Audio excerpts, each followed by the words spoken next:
figure out if doing more homework means getting a higher test grade.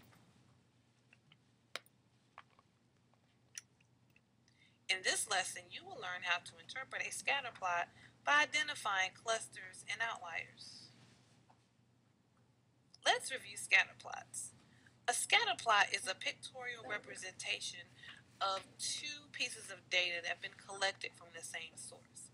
In this scatter plot, the x-axis represents the number of homework assignments completed out of 10 possible assignments, while the y-axis represents the test score earned by this same student. Once we draw the graph, we can look at the graph and draw conclusions about the relationship between the two pieces of data collected. In this case, we would use this to identify the relationship between completed homework and test scores. A common mistake when studying clusters and outliers is assuming that there will always be a cluster and or an outlier, but that is not always the case. In some cases, such as this graph, there is no cluster of points, therefore there is no outlier. Some scatter plots will have a cluster, but will not have an outlier because the points are in such a strong relationship. Let's look at this graph of homework completed versus the test score. As I look at it, I notice that these points form a tight cluster in an upward pattern. When we think about points clustering on a scatter plot, these clusters can be in a form of a line or a curve. The tighter these clusters are, the stronger the relationship is between the two pieces of data that have been collected.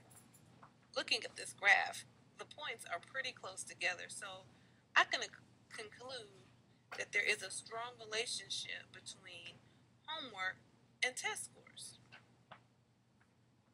You may have noticed that every time we looked at the graph and the clusters on the graph, there was always one point that was not included in the circle.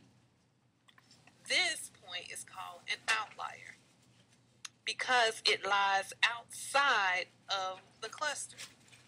Sometimes outliers occur because of an error in graphing the data, but sometimes outliers tell us something important about the data that we collected.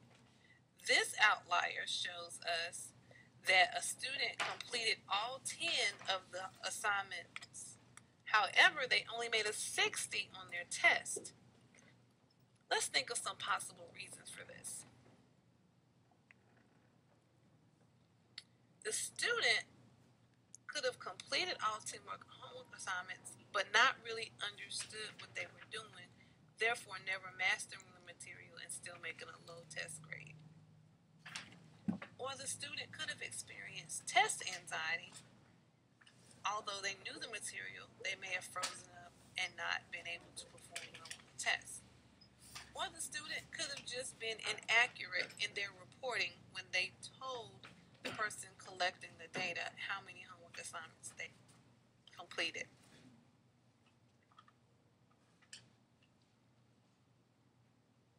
Because there was such a strong clustering of points, and because there was only one outlier, we can still draw the conclusion that doing more homework does mean getting a higher test grade most of the time.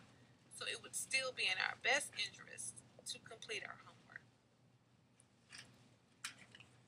In this lesson, you have learned how to interpret scatter plots by identifying clusters and outliers.